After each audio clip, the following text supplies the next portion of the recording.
ओकारं बिंदु संयुक्तं नित्यं ध्यायन्ति योगिनः कामदं मोक्षदं चैव ओंकाराय नमो नमः।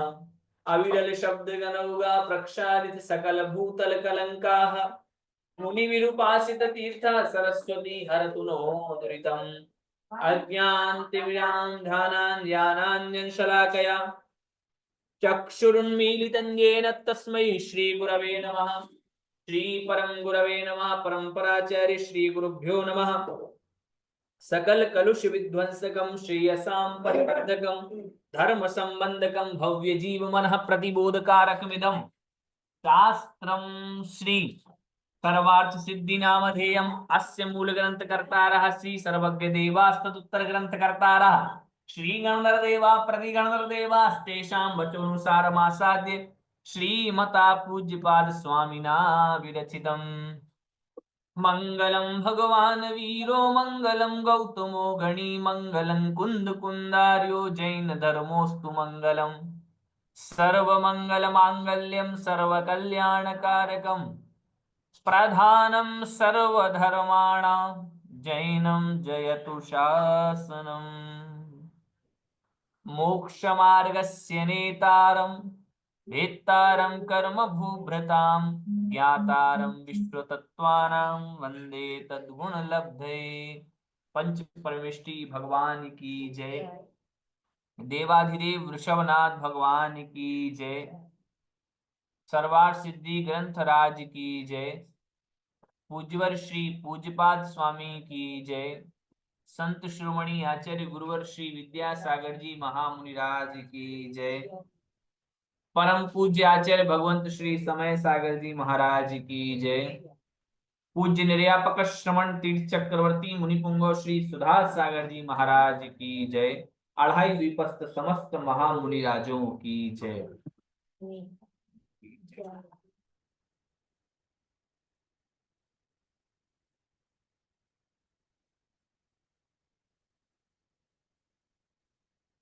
हैं बहुत अभी तक जुड़े नहीं है लोग बाग। का समाधान लगा देख देख मोबाइल पे तो अपने 6 बार देखते हैं।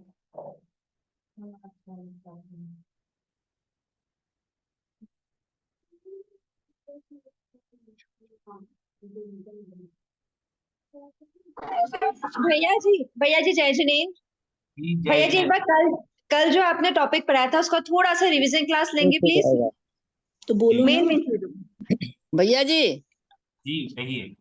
श्लोक नंबर और पेज नंबर बोल दीजिए। कल मेरी क्लास 2 दिन से छूट गई थी।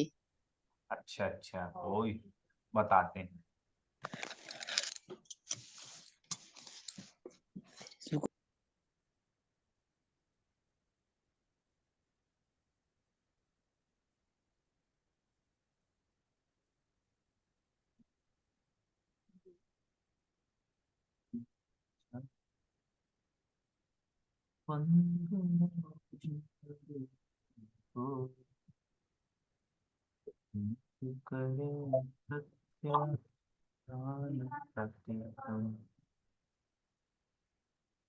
चलिए तो कल हमारा जो विषय हो रहा था वह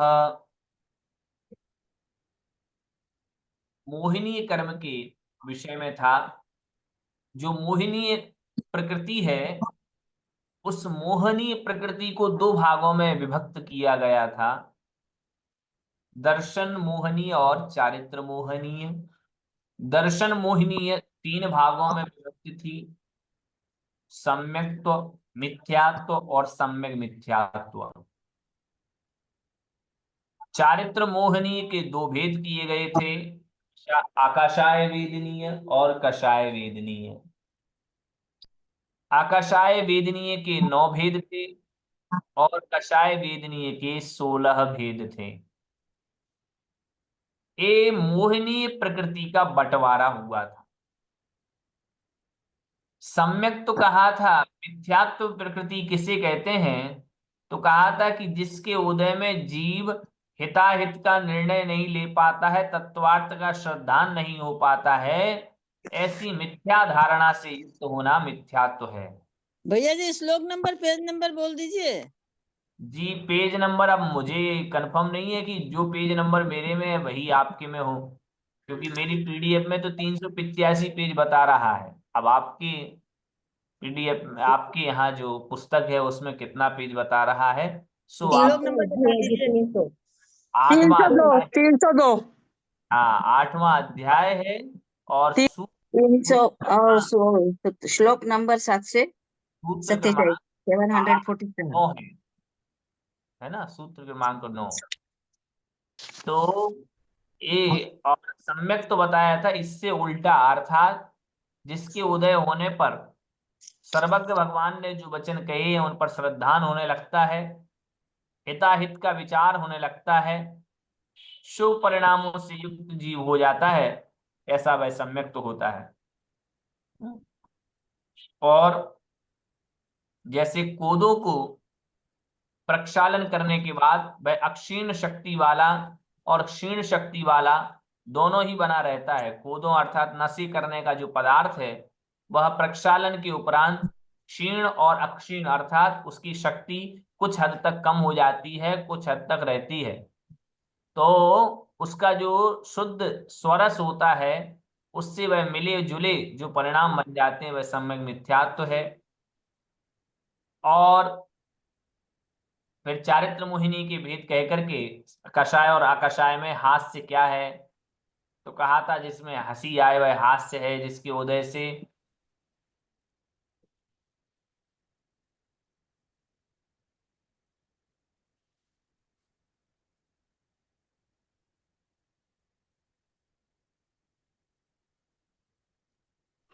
आवाज नहीं आ रही भैया। और शोक करना शोक है, भय लगना भय है, और जिसके उदय से दूसरों के स्वयं के दोषों पर तो आवरण और दूसरे के दोषों को उद्घाटन करना यह जुगुप्सा है। और जिसके उदय से स्त्री के प्रति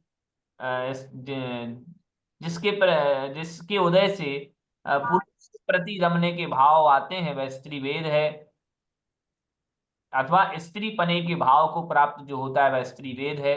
जिसके उदय से पुरुष भाव को जो प्राप्त होता है वह पुरुष वेद है। और जिसके उदय से दोनों में ही रति करने के भाव से युक्त जो हो जाता है वह नपुंसक वेद है। क्रमशः बताया था कि अनंतानुबंधी कषाय मिथ्यात्व का कारण है, अर्थात जिसके उदय होने से अनंत संसार बना रहता है वह मिथ्या दर्शन से जो युक्त है, ऐसी अनंतानुबंधी क्रोधमान माया लोभ कषाय होती हैं। जिसके उदय से व्रत लेने के संयम लेने के भाव पैदा नहीं होते हैं, ऐसी वह अप्रत्याख्यानावरण क्रोध मान माया लोभ हैं। जिसके उदय होने पर एक देश संयम तो प्रकट हो जाता है लेकिन सकल संयम प्रकट नहीं हो पाता है, ऐसा वह प्रत्याख्यानावरण कषाय है। और जो संयम के साथ साथ एक ही भूए होकर के एक साथ जलती रहती हैं, अर्थात चमकती रहती हैं, ऐसी संज्वलन क्रोध मान माया लोभ होती है। इस प्रकार से व्याख्यान कल हुआ था। इसके विशेषार्थ को पढ़ते हैं तो और अच्छे से सारी चीजें क्लियर हो जाएंगी कि मोहिनी एक कर्म के मिनट दो। भैया जी, जी बोलिए। प्रक्षालन प्रक्षालन बताइए भैया जी। प्रक्षालन पौधों मतलब का धोना, प्रक्षालन कैसे करते साफ होना। हैं? जैसे फिर अपन से वस्त्र प्रक्षालन करते हैं ना, हम्म। ऐसे ही वो कोदों के पदार्थ को हमने प्रक्षालित किया, साफ किया। जो कोदो लाए थे खाने को, हाँ। जो मद से युक्त होती है उसको साफ किया। तो साफ करने से उसका बहुत सारी शक्ति से वह क्षीण हो जाता है। अर्थात 50% शक्ति बचती है, 50% नष्ट हो जाती है, ऐसा मान के चलो। जय जिनेन्द्र। भैया जी इसमें एक लाइन इसकी है, रति किसको कहते हैं? जिसके उदय से देश आदि में उत्सुकता उत्सुकता होती है वह रति है। यानी क्या? देश देश आदि में मतलब यानी क्या? स्थान, स्थान आदि में, स्थान हुआ, व्यक्ति हुआ इत्यादि में जो उत्सुकता का भाव रहता है, उसके साथ ओके मिलजुल करके रहने का जो भाव होता है वो नष्ट, वो उसका नाम है रति। ओके ओके ओके ठीक है। मोहिनी कर्म के दो भेद हैं, दर्शन मोहिनी, चारित्र मोहिनी है। जो समीचीन दर्शन के होने में बाधक कर्म है वह दर्शन मोहिनी है। अर्थात दर्शन मोहिनी जिनकी रहता है वह समीचीन दर्शन नहीं कर पाता है, अर्थात श्रद्धान नहीं कर पाता है सही सही। और जो समीचीन दर्शन के अनुकूल चारित्र के होने में बाधक कर्म है वह चारित्र मोहिनी है। कि दर्शन तो प्रकट हो गया, दर्शन शब्द के कई अर्थ हैं जैनागम में, एक दर्शन शब्द का अर्थ है श्रद्धान, तो यहाँ श्रद्धान अर्थ लेना है कि समीचीन श्रद्धान के अनुकूल चारित्र के होने में बाधक, अर्थात श्रद्धान तो सही है लेकिन चारित्र ग्रहण नहीं कर पा रहा है, वह चारित्र मोहिनी का उदय है। फिर कहते हैं दर्शन मोहिनी के मिथ्यात्वादिक तीन भेद हैं। वह तीन भेद अपन को पता है, मिथ्यात्व, सम्यक, सम्यक तो मिथ्यात्व, सम्यक मिथ्यात्व। मिथ्यात्व समीचीन दर्शन का प्रतिपक्ष कर्म है, मिथ्यात्व दर्शन का उल्टा, दर्शन का शत्रु। यह जीव अनादि काल से मिथ्या दृष्टि हो रहा है, इसे योग्य द्रव्यादि का निमित्त मिलने पर ही समीचीन दर्शन का श्रद्धान होता है। जब तक योग्य द्रव्य नहीं मिलेगा, द्रव्यादि से योग्य द्रव्य, योग्य क्षेत्र, योग्य काल, योग्य भाव आदि नहीं मिलेगा, तब तक वह समीचीन श्रद्धान नहीं कर पाएगा। सर्वप्रथम यह श्रद्धान इसके प्रतिपक्षभूत मिथ्यात्व कर्म के उपशम से ही होता है, लेकिन जब तक मिथ्यात्व कर्म का उपशम नहीं होगा, क्षय नहीं होगा, तब तक सम्यक तो प्रकट नहीं हो सकता। अब यहां कोई कहे कि इन्होंने ऐसा क्यों रखा, प्रतिपक्ष भूत मिथ्यात्व कर्म के उपशम से ही होता है, इसका मतलब है क्या क्षय से नहीं होता? उसका उत्तर मिलेगा भैया, जो प्रथम में मिथ्या दृष्टि जीव सम्यक्त को प्राप्त करता है वह औपशमिक सम्यक दर्शन ही प्राप्त करता है, क्षयोपशम सम्यक दर्शन नहीं होता उसके। क्षयोपशम सम्यक दर्शन किनके होता है? तो भैया जिनके सत्ता में से अभी, जिनके पूर्ण रूप से भी मिथ्यात्व है ना, जिसने आज तक सम्यक तो प्राप्त नहीं किया है, ऐसे व्यक्ति का तो प्रारंभ से कार्य चलेगा, तो प्रारंभ से चलेगा इसलिए उसके तो उपशम से ही मिथ्यात्व, मिथ्यात्व का उपशम होने पर ही सम्यक तो प्रकट होगा, अर्थात उसके औपशमिक सम्यक दर्शन ही होगा।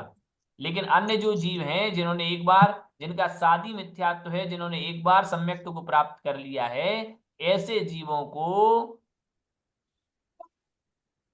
शायुपशमिक सम्यक दर्शन भी हो सकता है और शायिक सम्यक दर्शन भी हो सकता है, लेकिन सबसे पहली बार जो होगा वो औपशमिक सम्यक दर्शन ही होगा, जिसको हम प्रथमोपशम सम्यक तो कहते हैं। भैया जी प्रथमोपशम का काल कितना है? क्या? प्रथमोपशम सम्यक का काल जैसे अंतर मुहूर्त है। हाँ कल कह रहे थे ना कि 66 सागर तो द्वितीयोपशम का है। शायुपशम, शायुपशमिक सम्यक दर्शन का, हाँ वो द्वितीयोपशम का नहीं। द्वितीयोपशम कौन सा है? अच्छा द्वितीयोपशम सम्यक दर्शन, छायोपशमिक, हाँ हाँ हाँ वो ठीक ठीक शायुपशमिक सम्यक का छायोपशमिक काल का है, है। द्वितीयोपशम सम्यक हाँ का नहीं, द्वितीयोपशम सम्यक तो बाद में होता है। द्वितीयोपशम तो कौन चौथे के बाद कौन से गुण हाँ स्थान? सातवें में? चौथे से सातवें गुण स्थान के भीतर द्वितीयोपशम सम्यक तो होता है। जी तो उसका उसका काल कितना है जैसे? हाँ द्वितीयोपशम सम्यक तो का, हाँ द्वितीयोपशम सम्यक तो के काल के विषय में तो अंतर्मुहूर्ती प्रमाण है। अच्छा हाँ छायोपशमिक का 66 सागर है। हाँ जगन काल अंतर मूर्त तीनों का। हाँ नहीं दोनों का ही उत्कृष्ट, अंतर है। मैं उत्कृष्ट पूछ रही हूँ, उत्कृष्ट जगन्य नहीं उत्कृष्ट। औपशमिक का उत्कृष्ट भी शायद उतना ही है जितना जगन्य है। पूर्व कोटि नहीं ऐसा कुछ है। औपशमिक सम्यक मिथ्यात्व को होता है। औपशमिक का अंतर मुहूर्त ही होगा वो तो। वो जगन काल है। होता है। क्या? औपस्मिक सम्यक मिथ्यात्व रहता है उसमें, और औपशमिक सम्यक्त्व में भी मिथ्यात्व का उपशम होता है। उपशम होता। यहाँ से इतना इतना सा हम कहते हैं कि प्रथम में जो जब जीव को सम्यक्त्व प्राप्त होगा तो उसको औपशमिक सम्यक्त्व ही प्राप्त होगा, क्योंकि अभी उसकी प्रकृतियों का अभी जैसे शयुपशम वाला है तो उसकी प्रकृतियों का तो क्या है, क्योंकि देखो सबका अलग अलग रहता है। मतलब कोई व्यक्ति ऐसा भी रहता है जिनके अभी जब शयुपशम सम्यक्त्व की अपन बात करेंगे तब उसमें आएगा कि शयुपशम पूरा सम्यक्त्व कुल मिलाकर के 9 प्रकार का सम्यक्त्व होता है, और जिनमें से किसी किसी को दो प्रकृतियों के उपशम से ही सम्यक्त्व प्रकट, किसी किसी को 5 प्रकृतियों के उपशम से सम्यक्त्व प्रकट होता है, किसी को 6 प्रकृतियों के उपशम से शयुपशम सम्यक्त्व प्रकट होता है, और किसी किसी के साथ ऐसे भेद बन जाते हैं। हाँ, वो मिथ्यात्व का वो टूटता नहीं है, जो 5 रह जाते हैं, केवल मिथ्या टूट जाएगी तो 6 और 7 ऐसे हो जाएगा। डिस्टर्बेंस आता है भैया जी, बोल दो सब। मिथ्यात्व का जो प्रकृति टूटती है ना, तो एक रुक जाइए, एक तो जो बोले कृपया वे ही अपना माइक ऑन रखें, सभी अपने माइक ऑन ना रखें वरना समझ नहीं पाते। जी बोलिए। हाँ भैया जी, मैं बोल रहा था यहाँ जो प्रतिपक्ष बोलने दीजिए, एक को बोलने दीजिए। प्रतिपक्ष का क्या अभिप्राय लेंगे, यहाँ क्या प्रतिपक्ष अभिप्राय मतलब है? उल्टा।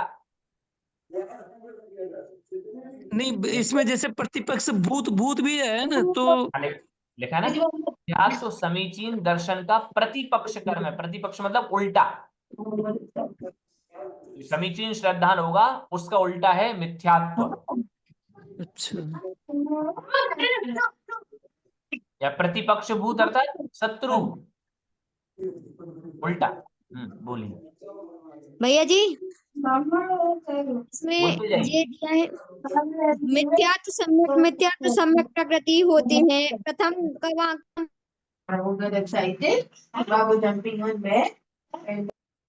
भैया जी, सुगम जैन का माइक बंद कर दीजिएगा। मैंने कर दिया इनका। जी जी अब बोलिए, कौन बोल रहा था? हाँ भैया जी, मैं आयुषी जैन। जी ये जी। इसमें दिया है, ये सम्यक प्रकृति, ये सबका काम एक ही है। प्रथम का काम एक ही और दूसरे तीसरी का अलग है, मतलब कैसे नाम के अनुसार है। देखिए सम्यक तो प्रकृति का जब उदय रहता है तब वह हाँ भी चल मल अगाढ़ दोष उत्पन्न करती है। अर्थात सम्यक तो प्रकृति का नाम सम्यक तो जैसा नहीं है, मतलब सम्यक तो प्रकृति का उदय रहने पर सम्यक सम्यक दर्शन समल रहता है, मतलब मल से सहित रहता है। तो जी इसका मतलब ये ना माने कि जिसके सम्यक तो प्रकृति है उसको सम्यक तो हो गया। सम्यक तो प्रकृति के उदय होने से सम्यक तो नहीं हुआ। सम्यक तो प्रकृति तो उसमें जहर का काम कर रही है। अच्छा। हाँ, चलमल अगाढ़ दोष उत्पन्न कर रही है। क्योंकि यदि सम्यक प्रकृति कार्यकारी होती तब तो फिर जो शायिक सम्यक दृष्टि होता है उसके सम्यक प्रकृति का उदय बना रहना चाहिए था, लेकिन सम्यक प्रकृति का उसके क्षय होता है तब जाकर के वह समल निर्मल सम्यक तो बन रहा है। और नाम के अनुसार काम करती है, मतलब नाम के अनुसार कार्य कर रही ना। सम्यक प्रकृति है तो सम्यक रूप अर्थात श्रद्धान रूप परिणामों को उत्पन्न कर रही है। हाँ मिथ्यात्व है तो मिथ्यात्व रूपी परिणामों को उत्पन्न कर रही है, जी। और सम्यक मिथ्यात्व है तो मिले जुले परिणामों को उत्पन्न कर रही है, तो नाम के अनुरूप हो गए। अच्छा जी भैया जी। तो कह रहे हैं कि जब योग्य द्रव्यादि का निमित्त मिलता है तभी समीचीन दर्शन का श्रद्धान होता है। सर्वप्रथम यह श्रद्धान इसके प्रतिपक्षभूत मिथ्यात्व कर्म के उपशम से ही होता है। अर्थात जब सबसे पहले तो इसके मिथ्यात्व कर्म का उपशम होगा तभी सम्यक दर्शन प्राप्त होगा उसको। साधारणतः संसार में रहने का काल जब अर्धपुद्गल परिवर्तन प्रमाण शेष रहता है तब यह होता है, इसके पहले नहीं होता। सर्वार्थ सिद्धिकार ने यहाँ पर यह बात स्पष्ट की है एक जगह कि जब इस जीव का अर्धपुद्गल परावर्तन काल शेष रहता है, इतना काल जब शेष रहता है तब इसके सम्यक्त रूप परिणाम बनते हैं। अब कब रहता होगा, ये हमारे और आपके जानने का विषय नहीं है, श्रद्धान का विषय है ना। ऐसा ना सोचने लग जाए अर्धपुद्गल परावर्तन काल हमारा शेष रहेगा तब हमें सम्यक्त हो जाएगा। तो भैया तुम्हें भी पता नहीं है और हमें भी पता नहीं है कब इतना रह जाएगा काल, इसलिए केवली गम हमेशा में, पुरुषार्थ करते रहे। केवली गम में। हाँ केवल अर्धपुद्गल काल अर्धपुद्गल, हाँ अर्धपुद्गल परावर्तन काल क्या है, तो परावर्तन कितने होते हैं? 5 होते हैं, 5 है 5 5 क्या? जब पांच, द्रव्य हाँ परावर्तन में, द्रव्य परावर्तन द्रव्य में क्षेत्र कौन कौन काल से भाव होते और हैं? भव। कौन कौन से? द्रव्य क्षेत्र काल भाव और भव। और हाँ भाव, द्रव्य क्षेत्र काल भाव और भव, ये भव। 5 परावर्तन होते हैं। इन 5 परावर्तनों में जो द्रव्य आधा परावर्तन, काल है ना। प्रथम परावर्तन का नाम क्या है? द्रव्य द्रव्य पर परावर्तन, द्रव्य द्रव्य परावर्तन, द्रव्य। और इसका एक और दूसरा नाम क्या है? पुद्गल परावर्तन, हाँ, है ना। इसका दूसरा नाम, इसी द्रव्य परावर्तन का ही दूसरा नाम है पुद्गल परावर्तन। पुद्गल परावर्तन। और उस पुद्गल परावर्तन का जो आधा काल होता है उसको हम अर्ध पुद्गल परावर्तन काल कहते हैं। अच्छा, अब इसका काल कितना कहा जाता होगा? तो अर्ध पुद्गल परावर्तन का काल कहा जाता है कि यद्यपि क्षय हो जाता है लेकिन फिर भी हम और आप इसको जान नहीं सकते। तो हम और आप जान नहीं सकते, इसलिए इस काल का नाम, इस काल को हम अनंत काल कहते हैं। और सम्यक दृष्टि जो जीव होगा वो इतने काल में मोक्ष नियम से जाएगा। अर्धपुद्गल परावर्तन काल ही उसका बचता है, उससे अधिक नहीं बचता। उतने के भीतर भीतर वह मोक्ष चला जाता है। क्षय होने के बावजूद भी यह अनंत रहता है, क्योंकि हमारे और आपके जानने में यह नहीं आता।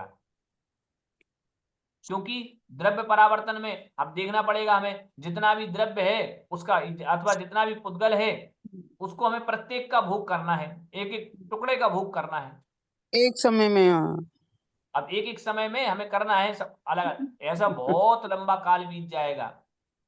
इसलिए कह रहे हैं कि जब अर्धपुद्गल परावर्तन काल शेष रहता है तब यह हमारे लिए सम्यक भैया जी ऐसा भी कह सकते हैं कि जब यदि द्रव्य परावर्तन करते समय किसी को सम्यक दर्शन हो जाए तो उसका समय अर्धपुद्गल परावर्तन काल ही रह जाता है। अरे देखिए, सम्यक इसको होने पर उस जीव का अर्धपुद्गल परावर्तन काल शेष रहेगा, जी, हाँ, रहेगा। ऐसा ऐसा ऐसा भी कह और सकते हैं। अर्धपुद्गल परावर्तन काल होने पर ही जीव को सम्यक्त होगा। तो दोनों ही अपेक्षाओं से सिद्ध है यह कि अच्छा, जिसकी ये नहीं हाँ अच्छा जिसकी अर्धपुद्गल परावर्तन काल शेष रहेगा वो ही सम्यक्त के योग्य हो सकता है, सभी जीव सम्यक्त के योग्य नहीं हो सकते। अच्छा। तो सम्यक कोई सा भी सम्यक हो, चाहे औपशमिक हो चाहे छायोपशमिक हो, एक बार होना है। हाँ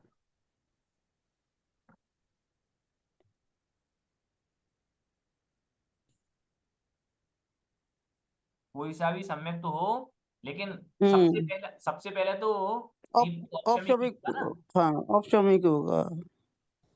अच्छा, इतने काल के शेष रहने पर होना ही चाहिए ऐसा कोई नियम नहीं है।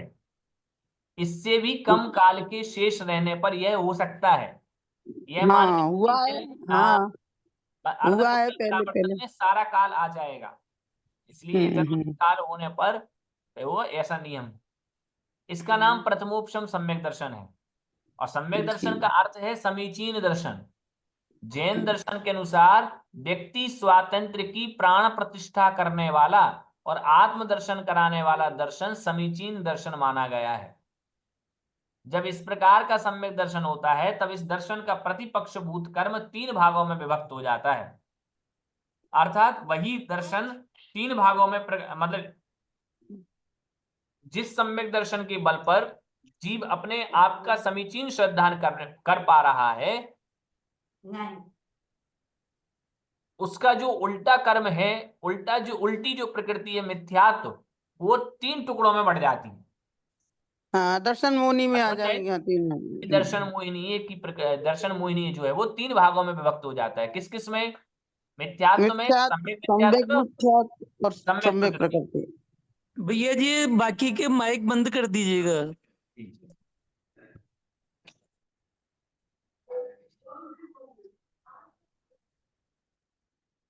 तो ये 3 टुकड़े हो जाते हैं उसी मिथ्यात्व के। मिथ्यात्व, सम्यक मिथ्यात्व, सम्यक प्रकृति को। प्रथम का वही काम है, मतलब मिथ्यात्व का तो काम वही है। क्या काम है? मिथ्यात्व रूप परिणाम करना, अर्थात जीव को श्रद्धान रूप परिणाम नहीं होने देना, ये काम। दूसरा और तीसरा अपने नामानुसार काम करते हैं, अर्थात सम्यक मिथ्यात्व मिश्र परिणाम के होने से निमित्त होता है, मिले जुले परिणाम होते हैं, सम्यक रूप भी और मिथ्यात्व रूप भी। और सम्यक प्रकृति मिथ्यात्व समीचीन दर्शन रूप परिणाम को सदोष बनाने में निमित्त होता है, अर्थात सम्यक प्रकृति का जब उदय हो जाता है तो वह समीचीन दर्शन में सदोष कर देता है, चल मल और अगाढ़ दोषों से युक्त कर देता है। इस प्रकार एक मिथ्यात्व कर्म सम्यक्त्व का निमित्त पाकर 3 भागों में विभक्त हो जाता है। वही मिथ्यात्व 3 भागों में विभक्त हो गया था। इसलिए बंध की अपेक्षा दर्शन मोहिनी एक होकर भी सत्ता की अपेक्षा 3 प्रकार का माना गया है। दर्शन मोहिनी एक ही है, लेकिन सत्ता की अपेक्षा किसी के भीतर मिथ्यात्व रूप में बैठा हुआ है, किसी के भीतर किसी की सत्ता में सम्यक मिथ्यात्व रूप होकर के बैठा हुआ है, तो किसी की सत्ता में वह सम्यक रूप में बैठा हुआ है। तो यद्यपि है एक प्रकार का ही दर्शन मोहिनी, लेकिन 3 प्रकार से उसकी सत्ता बनती है, इस कारण से वह 3 प्रकार का माना गया है। भैया जी इसमें दिया है व्यक्ति स्वातंत्र की प्राण प्रतिष्ठा करने वाला होता है, तो अपनी प्रतिष्ठा प्राण प्रतिष्ठा खुद करता है वो? नहीं, व्यक्ति स्वातंत्र की प्राण प्रतिष्ठा है ना, कि व्यक्ति हाँ स्वतंत्र है, स्वतंत्रता है व्यक्ति में। हाँ, मेरी तो वो स्वतंत्रता अलग है, आपकी स्वतंत्रता अलग है, हम किसी का अंश नहीं है। अच्छा इस बात को बताने के लिए कि हम किसी का अंश नहीं है। नहीं तो हमने कहा कि हम सब एक ही के अंश हैं, तो नहीं भैया, हम एक ही के अंश नहीं है, हम सब में व्यक्तियों में स्वतंत्रता है अपनी अपनी। इस प्राण प्रतिष्ठा को करने वाला है। भैया जी कौन सा पैरा पढ़ा रहे हैं, समझ में नहीं आया हमको। क्या? कौन सा स्टैंजा पढ़ा रहे हैं आप? 8वें अरे अध्याय का 9वां सूत्र है। 9वें सूत्र 8वें के अध्याय का 9वां विशेषार्थ को ही पढ़ा रहे हैं। हाँ 748 का पेज 9वां नंबर जो 302। सूत्र है, उस 9वें सूत्र का जो विशेषार्थ लिखा है उसको पढ़ा रहे हैं। अच्छा, थैंक यू भैया। तो इस प्रकार, और कहा ना आत्मदर्शन कराने वाला है, अपने आप के दर्शन कराने वाला है। अन्य दर्शनों की भांति नहीं है कि आपको किसी किसी के भीतर ही फिट कर दिया जाए कि हाँ अभी तक आप उसके अंश रूप में जी रहे थे, अब आप अपने आप में उसी के अंश को पूर्ण कर दिया आपने, अब आप उसी में मिल गए। नहीं, अपन अच्छा, उसमें इसका नहीं। मतलब आत्मा से है कि अलग अलग आत्मा होती है? अलग अलग आत्मा है, मेरी अलग आत्मा है, आपकी अलग आत्मा है, हम सब परमात्मा बनने की सामर्थ्य रखते हैं। जबकि अन्य जी दर्शन में परमात्मा अलग होते हैं, तो आप परमात्मा अलग है और जीवात्मा अलग है। इस प्रकार से जी आत्मा के वहां 2 भेद किए गए हैं। अब जैन दर्शन ऐसे भेद स्वीकार नहीं करता। जी तो अर्थात सम्यक मिथ्यात्व मिश्र परिणाम के होने में निमित्त होता है, और सम्यक तो कह दिया था कि दर्शन मोहिनी एक होकर के भी सत्ता की अपेक्षा 3 प्रकार की है। मोहिनी का दूसरा भेद चारित्र मोहिनी है। व्यक्ति स्वातंत्र की प्राण प्रतिष्ठा करने वाला दर्शन ही सम्यक दर्शन है, ये हम पहले बतला आए हैं। अर्थात व्यक्ति की स्वतंत्रता की बात करने वाला ये दर्शन है। अतः हमारा इस दर्शन के अनुरूप जो आचार होता है वही सदाचार माना जा सकता है, अन्य नहीं। इसलिए इस श्रद्धान जो हमने सम्यक दर्शन की चर्चा की गई है, उस सम्यक दर्शन के अनुसार ही अगर हमारा आचरण होगा तो उसको ही हम सदाचरण कहेंगे, अन्य को नहीं। यही कारण है कि जैन दर्शन के अनुसार स्वावलंबन के अनुरूप आचार को ही सदाचार कहा गया है। इसी सदाचार का दूसरा नाम सच्चारित्र है। जो कर्म इस सच्चारित्र के होने में बाधक होता है, अर्थात जिन कर्मों के माध्यम से हमें चारित्र प्रकट नहीं हो पाता है, उसको ही हम आगम में चारित्र मोहिनीय कहते हैं।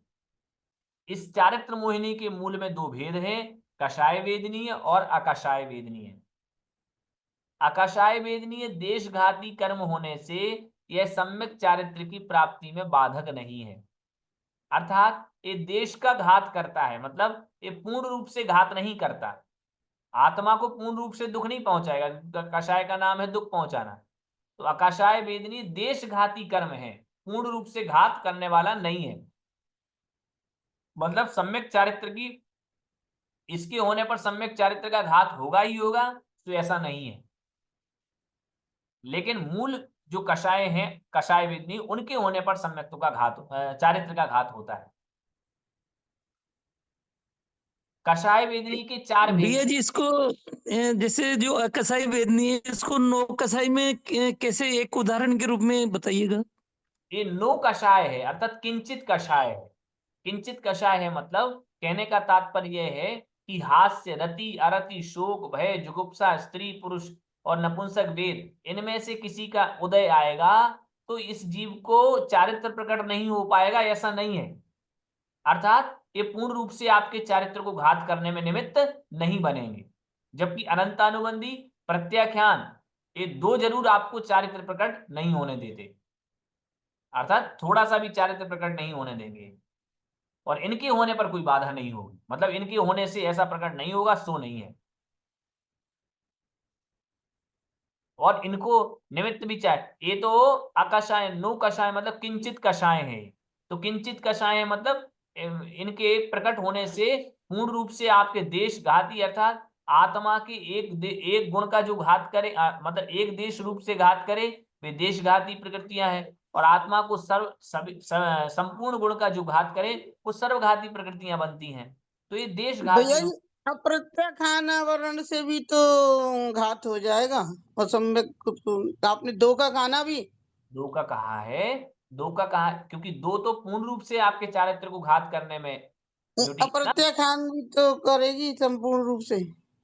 सुने सुने, जी। अनंतानुबंधी, अप्रत्याख्यान और प्रत्याख्यान यदि किसी की प्रकट है तो उसको चारित्र तो हो गया कि नहीं।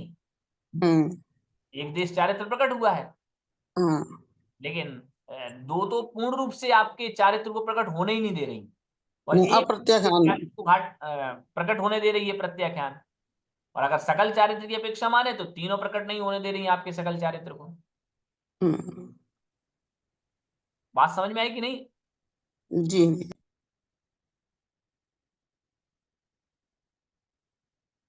तो ये आकाशाय वेदनीय देशघाती, अर्थात पूर्ण रूप से घात नहीं करने से सम्यक चारित्र की प्राप्ति में बाधक नहीं है।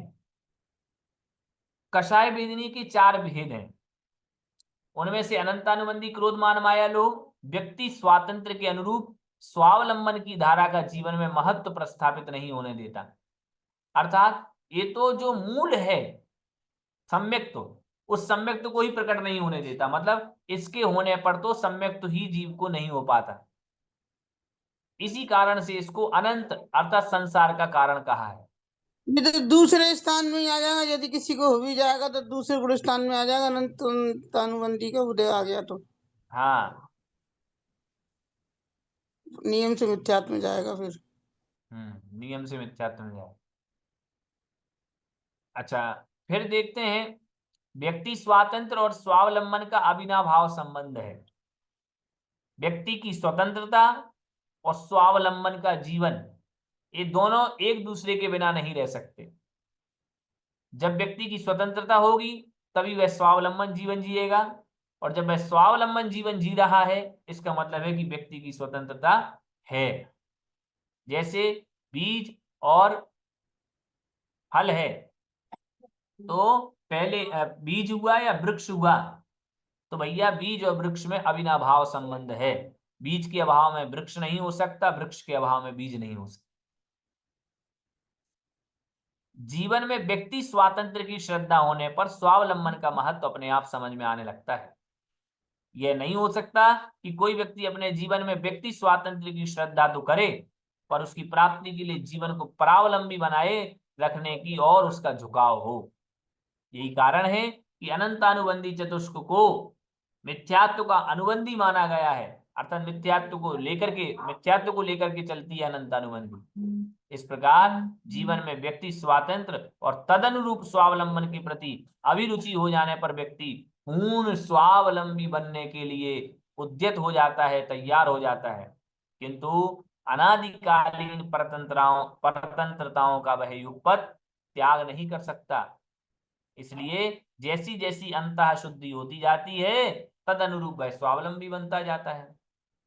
स्वावलंबन से यहाँ तात्पर्य लिया चारित्र का। कभी कभी ऐसा भी होता है कि व्यक्ति के जीवन में व्यक्ति की स्वतंत्रता और उसके मार्ग स्वावलंबन के प्रति पूर्ण श्रद्धा के होने पर भी वह उसे जीवन में उतारने में अपने को असमर्थ पाता है। इसका कारण जहाँ जीवन की भीतरी कमजोरी माना गया है वहां अप्रत्याख्यानावरण क्रोध, मान, माया और लोभ इस दशा के बनाए रखने में निमित्त है। यही कारण है कि इन कषायों को आंशिक स्वावलंबन का बाधक कहा है। अर्थात जब तक यह बना रहेगा, जब तक यह अनंतानुबंधी बना रहेगा, तब तक तो यह जीव कभी भी स्वावलंबी हो ही नहीं सकता। लेकिन जैसे ही वह घटेगा तो फिर धीरे धीरे धीरे धीरे वह अन्य कषायों को दमन करके और स्वावलंबी बन सकता है, अर्थात चारित्र को प्रकट कर सकता है। और पूर्ण स्वावलंबन में बाधक कारण कौन सा है? तो कहा प्रत्याख्यानावरण क्रोध, मान, माया और लोभ माने गए हैं।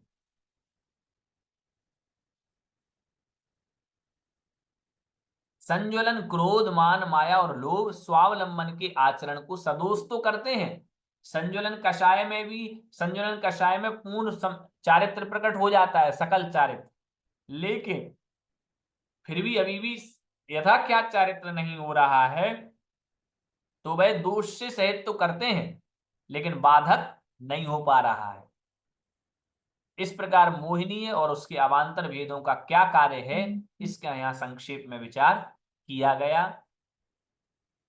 यही मोहिनी कर्म को जो अपन ने पढ़े थे पंक्तियों के अनुसार, उसी को यहाँ पर उन्होंने शॉर्ट में अपने विचारों के माध्यम से बताया है। संजुलन कसाई आचरण को सदोष किस प्रकार करती है? संजुलन में अभी भी संजुलन कषाय है, तभी तो चारित्र पूर्ण प्रकट नहीं हो पा रहा है। देखो यथाख्यात चारित्र कब प्रकट होता है? 12वें गुण स्थान में। अभी कषाय है ना, तो जब तक कषाय रहेगी तब तक आत्मा को दुख रहेगा कि नहीं? तो जब तक कषाय विद्यमान है तब तक आत्मा अपने शुद्ध स्वरूप को प्राप्त नहीं कर पा रहा है, पूर्ण स्वावलंबन को प्राप्त नहीं कर पा रहा है। पूर्ण स्वावलंबन तो तभी है जब व्यक्ति मोक्ष हो जाए, जब आत्मा एकदम स्वतंत्र हो जाए, तभी ये पूर्ण स्वावलंबन। तो इस अपेक्षा से वहां पर संजुलन के उदय में भी अभी पूर्ण यथाख्यात चारित्र प्रकट नहीं हो पा रहा है। इस कारण से वहां पर उन्होंने कहा कि वह सदोष है, पूर्ण निर्मल नहीं है चारित्र वहां पर।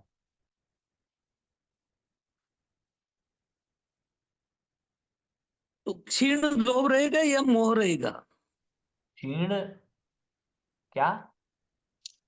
संजुलन कसाई में कौन सी मोह, कसाई रहे? क्षीण लोभ, मोहनीय मोह जो 12वां गुण स्थान रहेगा वह क्षीण मोह रहेगा। वहां मोहिनी का पूर्ण रूप से क्षय हो जाता है। सूक्ष्म कषाय में लोभ रहेगा, लोभ। हाँ, 10वां में वो तो 10वें में रहता है, सूक्ष्म सांपराय। सांपराय का अर्थ होता है कषाय, सूक्ष्म कषाय से युक्त रहता है 10वें, जिसको हम सूक्ष्म लोभ। 12वें में नाश हो जाता है उनका। अब मोहनीय अनंतर, मोहनीय के बाद उद्देश्य भाज, अर्थात कथन कहने की युग कौन सी प्रकृति है? तो कह रहे हैं आयुषः, अर्थात आयु कर्म, उसकी उत्तर प्रकृति निर्ज्ञापनार्थम, उनकी उत्तर प्रकृतियों को अब कहते हैं यहाँ पर आयु कर्म, आयु प्रकृतियों। नारक तैर्योन मानुष दैवानी, नारक तैर्योन मानुष दैवानी,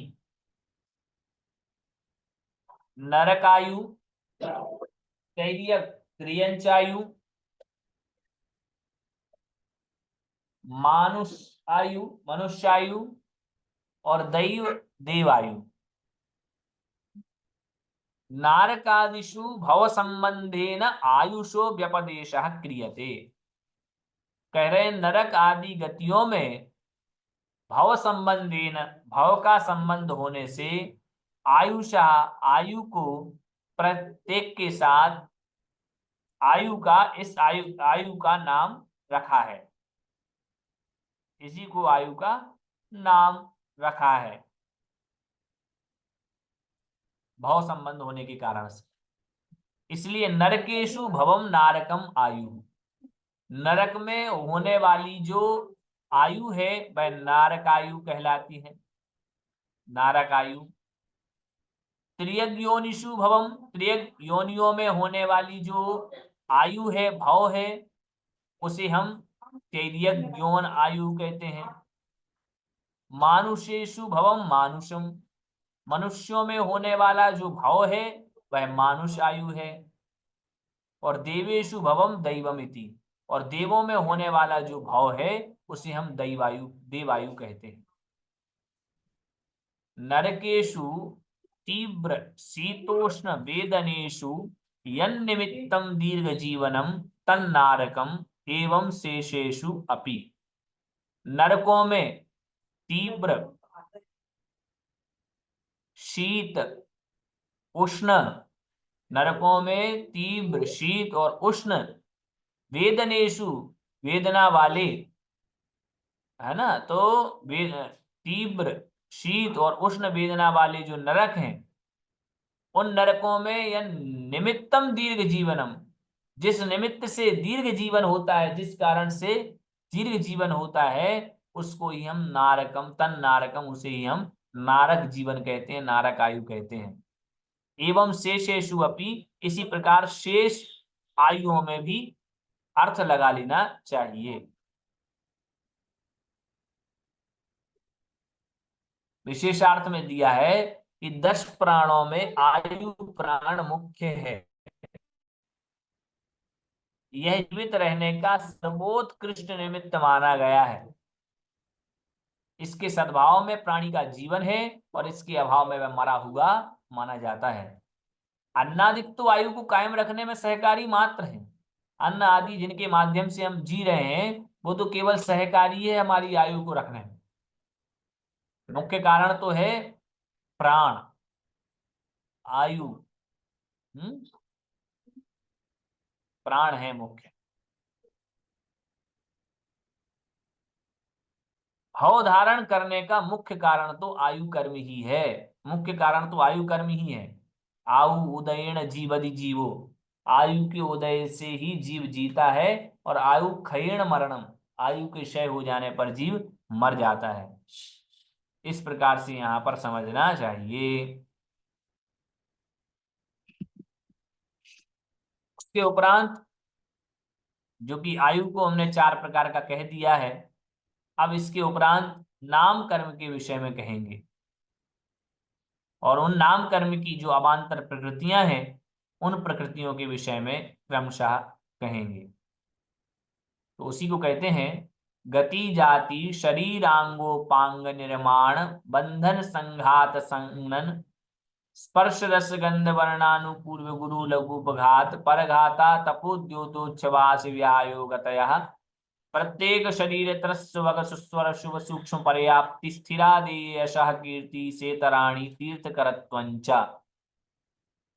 गति जाति शरीरांगोपांग बंधन, गति जाति शरीरांगोपांग निर्माण बंधन संघात संस्थान संगन स्पर्श रस गंध वर्णानुपूर्व्य गुरु लघुपघात पर घाता तपोद्योतोच्छवास व्यायोगतया प्रत्येक शरीर त्रस्वग सुस्वर शुभ सूक्ष्म पर्याप्ति स्थिरादेयशः कीर्ति सेतराणि तीर्थकरत्वञ्च।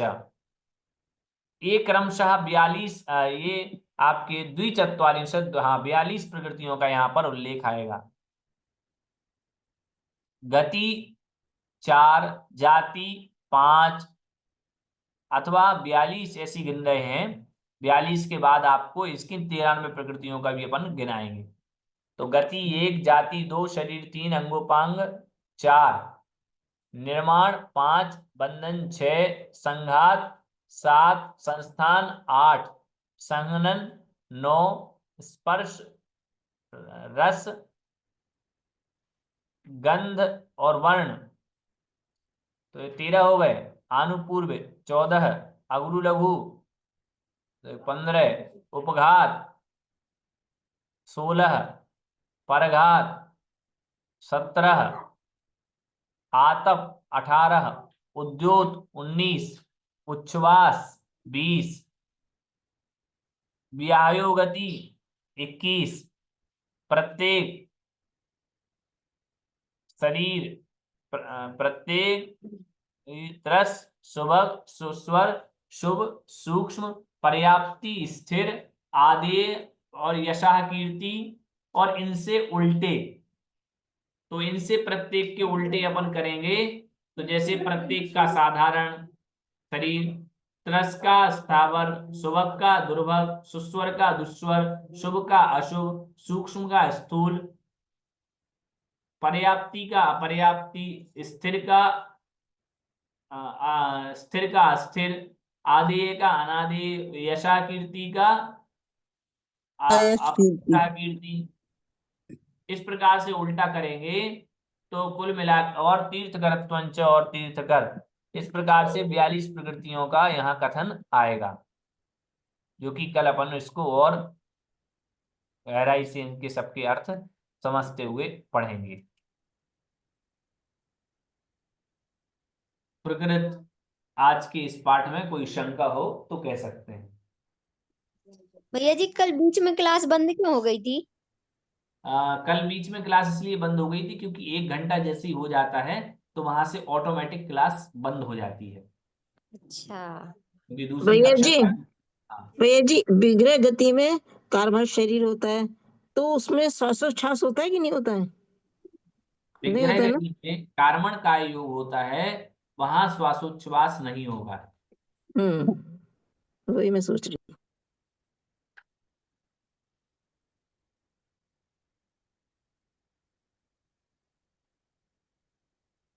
कोई और शंका हो तो कह सकते।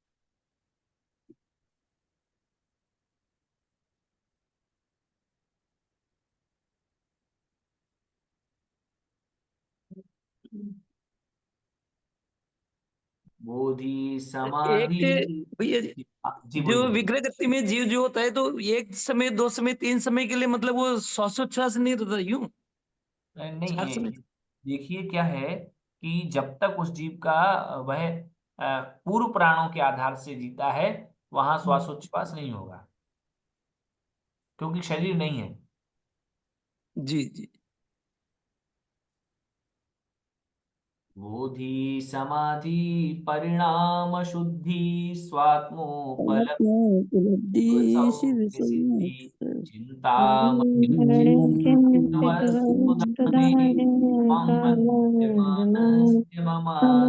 तो देवी जिनवाड़ी माता की जय।